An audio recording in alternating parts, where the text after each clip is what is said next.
Right.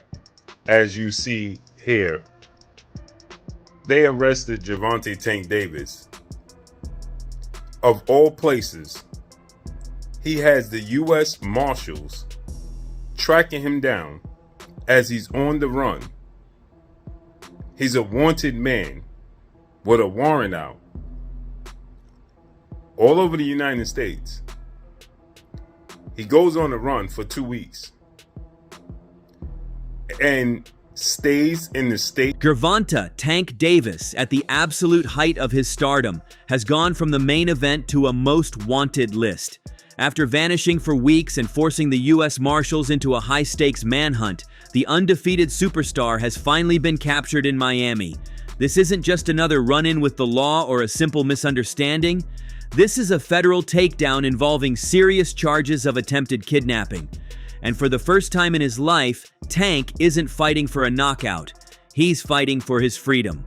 Gervonta Davis has finally been arrested after weeks-long search. Gervonta Davis is currently in police custody 2 weeks after officials put out a warrant on his arrest over DV allegations. A spokesperson for the Miami Gardens Department says that Gervonta was scooped up on Wednesday. U.S. Marshals were involved in the search for the undefeated boxer, but the circumstances surrounding how he was ultimately tracked down, it remains unclear at this time. As TMZ previously reported, authorities in the 305 announced January 14th, 31-year-old was wanted on 3 charges. The trouble started in the early hours of October 27th, 2025, at a well-known spot called Tootsie's Cabaret in Miami Gardens. While the rest of the world was looking forward to his next massive fight, something dark was reportedly unfolding inside the club. According to a woman working there named Courtney Rossell, Davis didn't just start a typical argument. She alleges he grabbed her by the hair with one hand and her throat with the other. The claims are graphic, describing her being forcefully dragged through the building, past the stairs, through the kitchen, and out toward a parking garage. Courtney Rossell eventually came forward, revealing she had been in an intimate 5-month relationship with the star before things took a turn. But this isn't just a he said, she said situation. Lead detectives reportedly reviewed surveillance footage from the club that backed up the most serious parts of her story. Rossell didn't stop at police reports either. She filed a civil lawsuit seeking more than $50,000, claiming he left her with visible bruising and even sent death threats in the past. Regarding for questioning related to accusations made against him from a young lady about battery, all of the above, right? Battery, kidnapping, just a terrible, terrible situation. So people don't know where he is. DJ Academics said that he was on the run, and Gervonta Davis had responded. When Gervonta responded, he called him a goofball, and which basically saying, look, man, I'm not on the run. So that's obviously not going to be enough for people. And we have a very, very slow news cycle, especially within the sport of boxing. It's terribly, terribly slow news cycle, which, by the way, is why I'm talking about this at all. Because honestly, man, would much rather be talking about Gervonta Davis in the ring and what's going on in the ring than talk about what's going on outside the ring. However, just the state of boxing at current right now, you know, it's just what it is. So that's what people are talking about, and we'll address it. I personally think that Gervonta Davis has probably already been in contact with law enforcement. By January 14th, 2026, the situation officially spiraled out of control. Miami Gardens police didn't just issue a standard warrant, they called in the heavy hitters, the U.S. Marshals Fugitive Task Force. Because Davis didn't turn himself in as expected, he was officially labeled a fugitive. For 2 weeks, nobody knew exactly where he was. Rumors swirled that he was bouncing between Florida and Maryland, successfully dodging process servers who tried to hand him legal papers at least 6 different times. Knock out Gervonta Tank Davis for some serious allegations alleged against him. They actually stated that they've been looking for him since October. Whereas a young lady is pressing charges. Detectives have, did their homework, and they stated that the footage that they seen coincides with her story, and the Miami Police Department was looking for Gervonta Tank Davis, who is 30, going on 31 years of age, and they were unable to get a hold of him.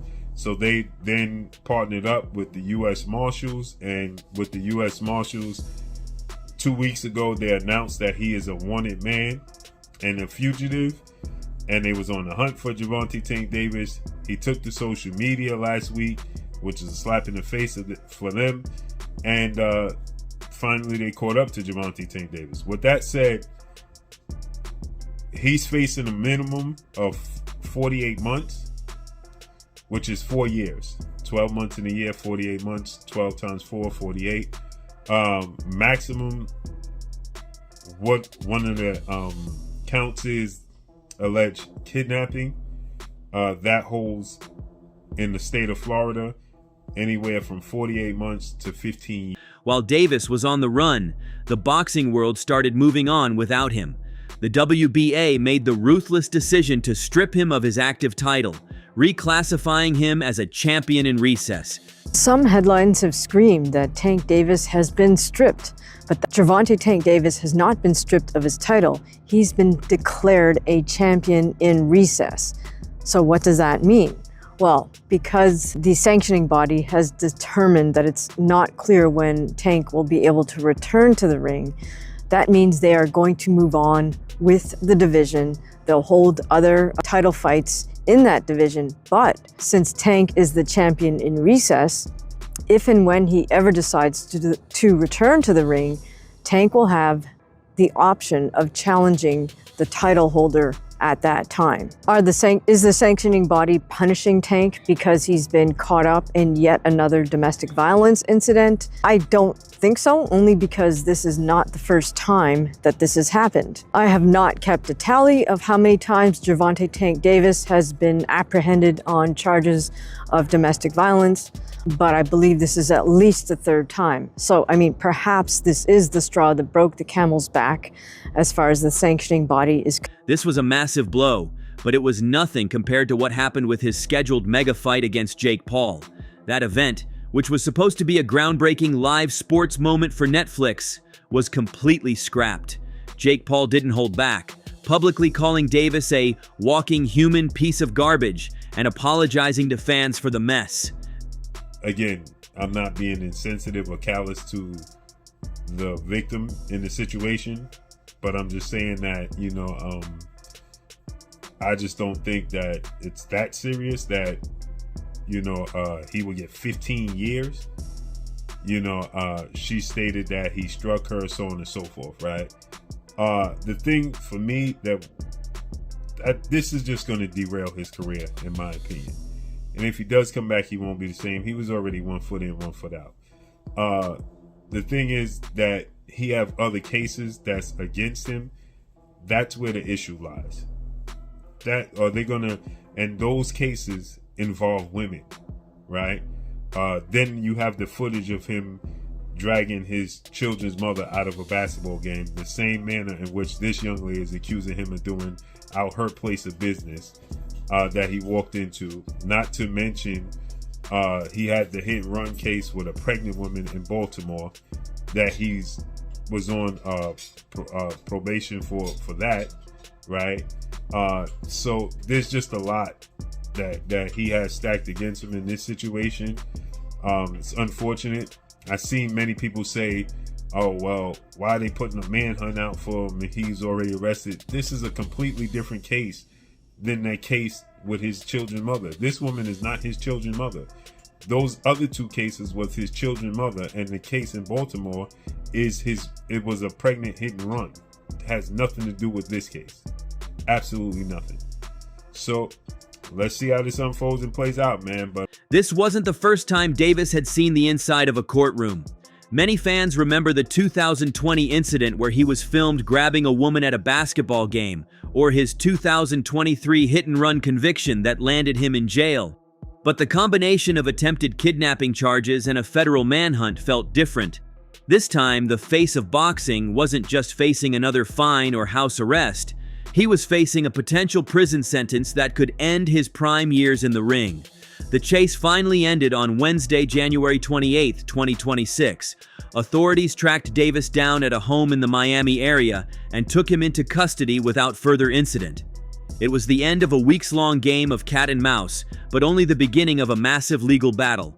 Now, with his Netflix deal dead and his belts gone, Tank finds himself in his toughest fight yet, one he can't win with a knockout. Bro, shout out to the boxing committee for stripping Tank of his titles, because I think the boxing committee honestly took a step faster than some fans may do, because I think realistically we turn a blind eye to our favorite athletes or your favorite entertainers when they do crazy stuff, especially a lot of these domestic violence situations with women. Is just kind of like, you'll be so surprised even how many women kind of turn a blind eye if they really like the person or they find the dude attractive or stuff like that. So I'm proud of the boxing association of just stripping him of his titles, because I think it helps make it easier for people who will be in denial and still ready to watch the first Tank fight back or having a Tank event or a fight party or whatever the case may be. That is the sad thing, is that you need the boxing association to kind of put their foot down for most people. I'm sure it's a lot of people who wish the NFL kind of step in and do the same situation that boxing is doing right now. To add insult to injury, Shakur Stevenson lashed out at Tank during a recent interview. The boxing world has long been looking forward to a fight between the two, but with Tank's repeated offenses outside the ring, it looks like this highly anticipated fight no longer has the appeal. During his interview with Brian Custer on the Last Stand podcast, Shakur straight up refused to talk about the potential future fight with Tank Davis. Shakur feels that he no longer needs Tank to prove he's the superior fighter at 135 pounds. According to Shakur, that ship has long sailed and he's now focusing on building his own path to greatness. A win over Teofimo Lopez on January 31st will certainly elevate his status, making him one of the best fighters at not just 135 but also 140 pounds. Do you believe we will finally see Shakur Stevenson and Tank Davis in 2026? Fuck him. I don't even want to speak on him. I don't got too much to say about him. Wow. And if I may, tell me why. Where's that heat come from? I don't talk on people who feel as though I need them, because I don't need nobody. I'm a big superstar in my own right. I make a lot of big money in my own right, and I don't need nobody.